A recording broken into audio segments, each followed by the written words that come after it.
मेरे प्यारे देशवासियों, नमस्कार।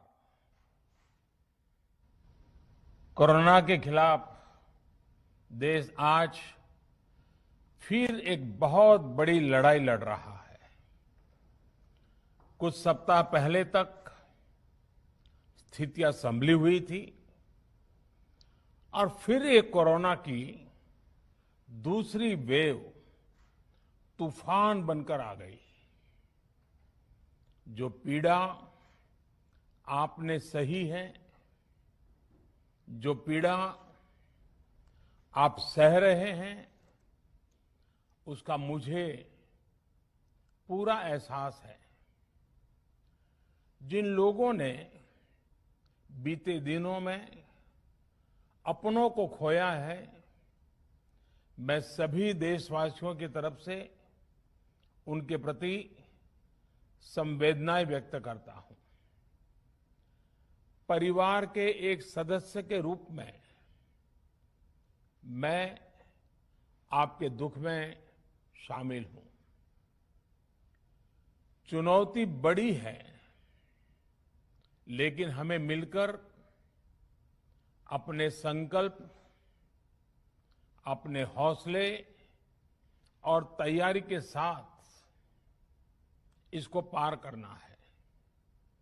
साथियों, अपनी बात को विस्तार देने से पहले मैं देश के सभी डॉक्टरों, मेडिकल स्टाफ, पैरामेडिकल स्टाफ, हमारे सभी सफाई कर्मचारी भाई बहन, हमारे एम्बुलेंस के ड्राइवर्स, हमारे सुरक्षा बल, पुलिसकर्मी, सभी की सराहना करूंगा। आपने कोरोना की पहली वेव में भी अपना जीवन दांव पर लगाकर लोगों को बचाया था।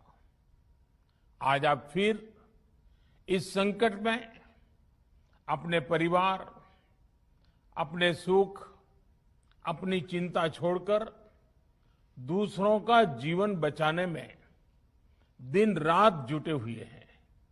साथियों, हमारे शास्त्रों में कहा गया है, त्याज्यम न धैर्यम विदुरेऽपि काले, अर्थात कठिन से कठिन समय में भी हमें धैर्य नहीं खोना चाहिए। किसी भी परिस्थिति से निपटने के लिए हम सही निर्णय लें, सही दिशा में प्रयास करें, तभी हम विजय हासिल कर सकते हैं। इसी मंत्र को सामने रखकर आज देश दिन रात काम कर रहा है। बीते कुछ दिनों में जो फैसले लिए गए हैं, जो कदम उठाए गए हैं, वो स्थिति को तेजी से सुधारेंगे। इस बार कोरोना संकट में देश के अनेक हिस्से में ऑक्सीजन की डिमांड बहुत ज्यादा बढ़ी है। इस विषय पर तेजी से और पूरी संवेदनशीलता के साथ काम किया जा रहा है। केंद्र सरकार, राज्य सरकारें, प्राइवेट सेक्टर, सभी की पूरी कोशिश है कि हर जरूरतमंद को ऑक्सीजन मिले। ऑक्सीजन प्रोडक्शन और सप्लाई को बढ़ाने के लिए भी कई स्तरों पर उपाय किए जा रहे हैं। राज्यों में नए ऑक्सीजन प्लांट्स हो, 1 लाख नए सिलेंडर पहुंचाने हो, औद्योगिक इकाइयों में इस्तेमाल हो रही ऑक्सीजन का मेडिकल इस्तेमाल हो, ऑक्सीजन रेल हो, हर प्रयास किया जा रहा है।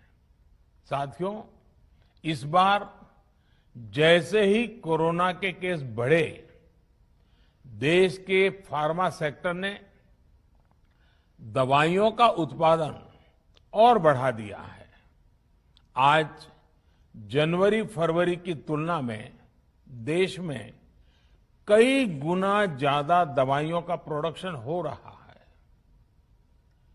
इसे अभी और तेज किया जा रहा है।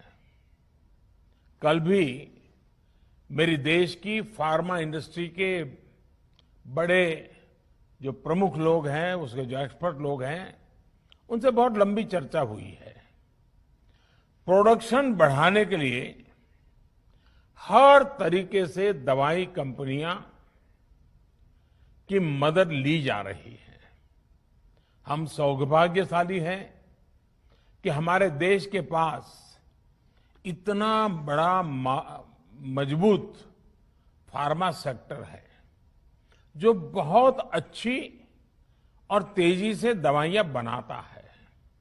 इसके साथ ही अस्पतालों में बेड की संख्या को बढ़ाने का भी काम तेजी से चल रहा है।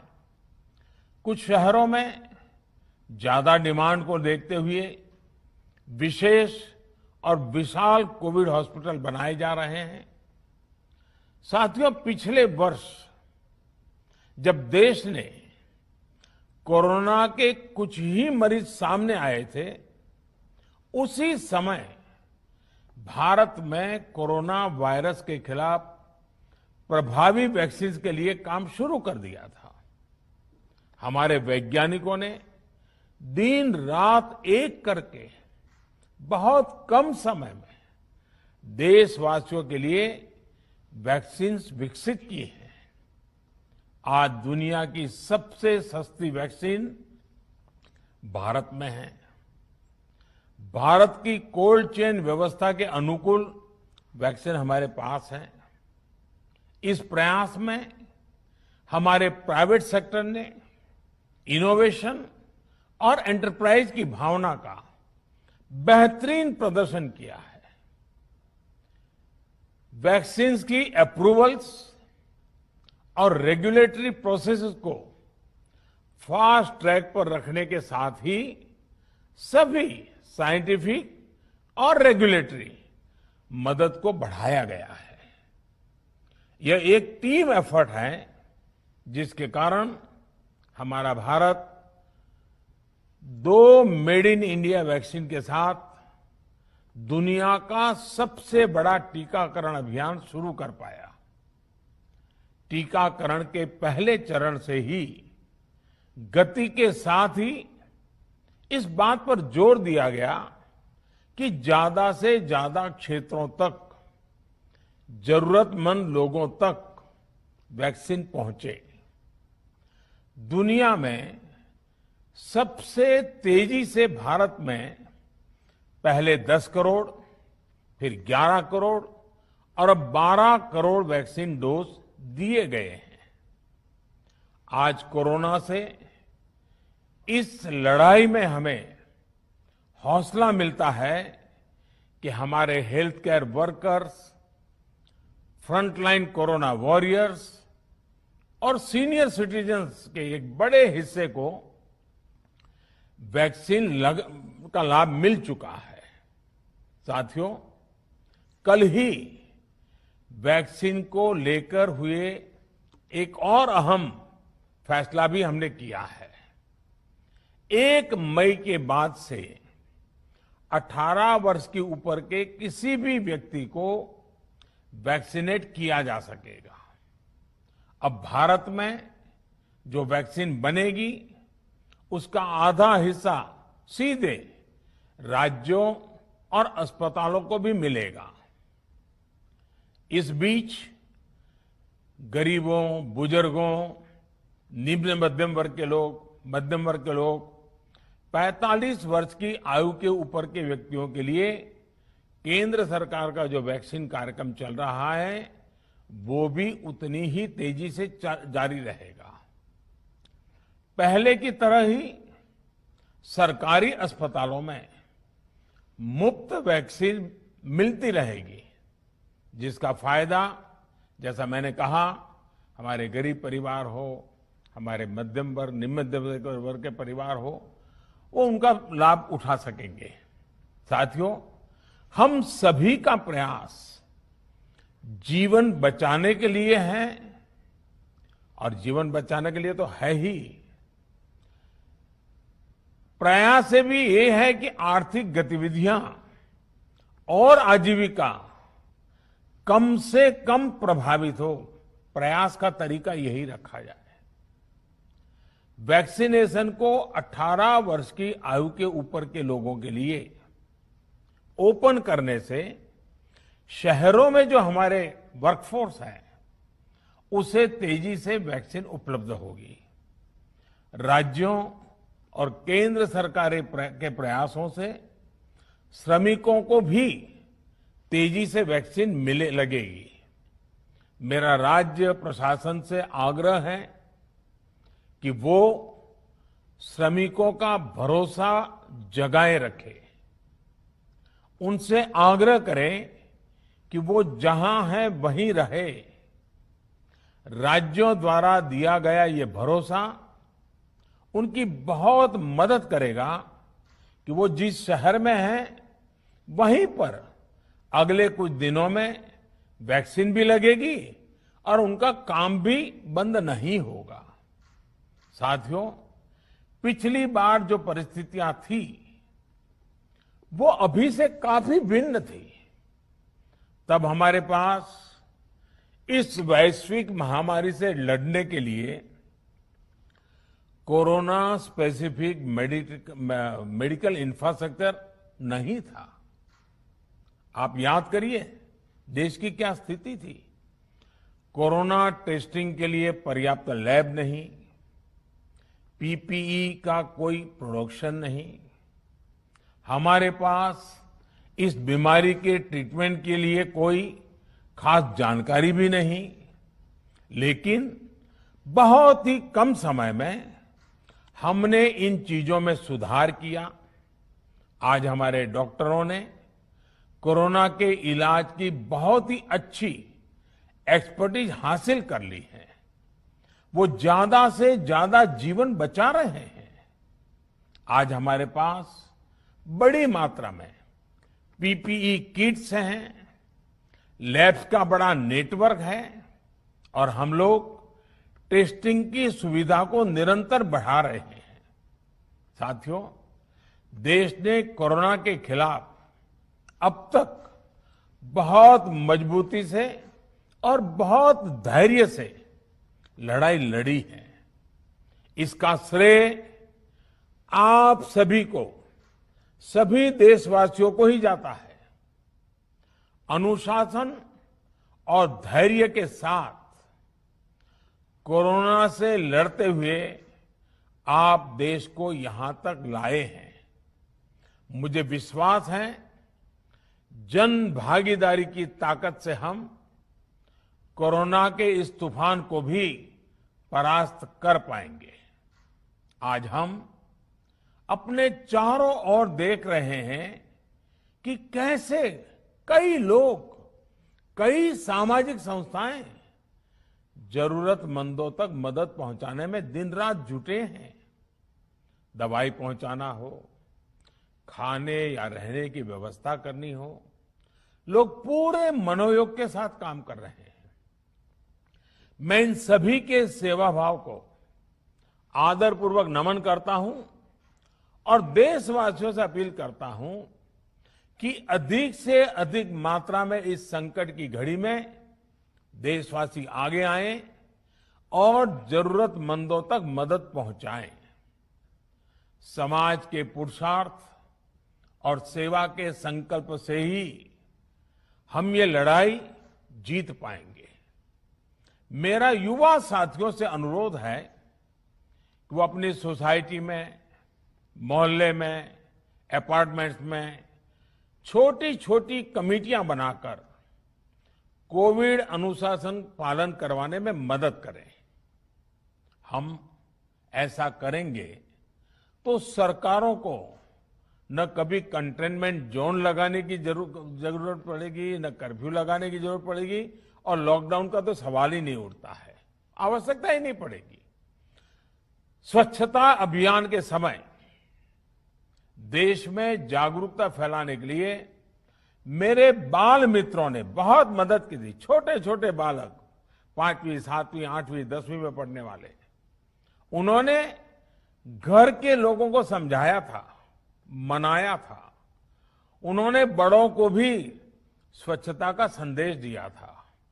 आज मैं फिर अपने बाल मित्रों से एक बात विशेष तौर पर कहना चाहता हूं।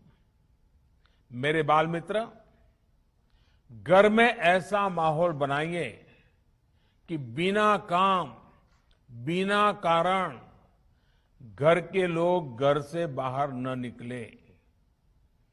आपकी जीत बहुत बड़ा परिणाम ला सकती है। प्रचार माध्यमों से भी मेरी प्रार्थना है कि ऐसे संकट की घड़ी में वो लोगों को सतर्क और जागरूक करने के लिए जो प्रयास कर रहे हैं उसे और बढ़ाएं। इसके साथ ही इसके लिए भी काम करें कि डर का माहौल कम हो सके, लोग अफवाह और भ्रम में न आए। साथियों, आज की स्थिति में हमें देश को लॉकडाउन से बचाना है। मैं राज्यों से भी अनुरोध करूंगा कि वो लॉकडाउन को अंतिम विकल्प के रूप में ही इस्तेमाल करें। लॉकडाउन से बचने की भरपूर कोशिश करनी है और माइक्रो कंटेनमेंट जोन पर ही ध्यान केंद्रित करना है। हम अपनी अर्थव्यवस्था की सेहत भी सुधारेंगे और देशवासियों की सेहत का भी ध्यान रखेंगे। साथियों, आज नवरात्रि का आखिरी दिन है। कल रामनवमी है और मर्यादा पुरुषोत्तम श्री राम का हम सभी को यही संदेश है कि हम मर्यादाओं का पालन करें। कोरोना के इस संकट काल में कोरोना के बचने के जो भी उपाय है, कृपया करके उनका पालन 100% करिए। दवाई भी, कड़ाई भी, इस मंत्र को कभी भी भूलना नहीं है। ये मंत्र जरूरी है, वैक्सीन के बाद भी जरूरी है। रमजान के पवित्र महीने का भी आज 7वां दिन है। रमजान हमें धैर्य, आत्मसंयम और अनुशासन की सीख देता है। कोरोना के खिलाफ जंग जीतने के लिए अनुशासन भी, उसकी भी उतनी ही जरूरत है। जब जरूरी हो तभी बाहर निकले। कोविड अनुशासन का पूरा पालन करें। मेरा आप सभी से यही आग्रह है। मैं आपको फिर ये भरोसा देता हूं, आपके इस साहस, धैर्य और अनुशासन के साथ जुड़कर आज जो परिस्थितियां हैं उन्हें बदलने में देश कोई कोर कसर नहीं छोड़ेगा। आप सभी स्वस्थ रहें, आपका परिवार स्वस्थ रहे, इसी कामना के साथ मैं अपनी बात समाप्त करता हूं। आपका बहुत बहुत धन्यवाद।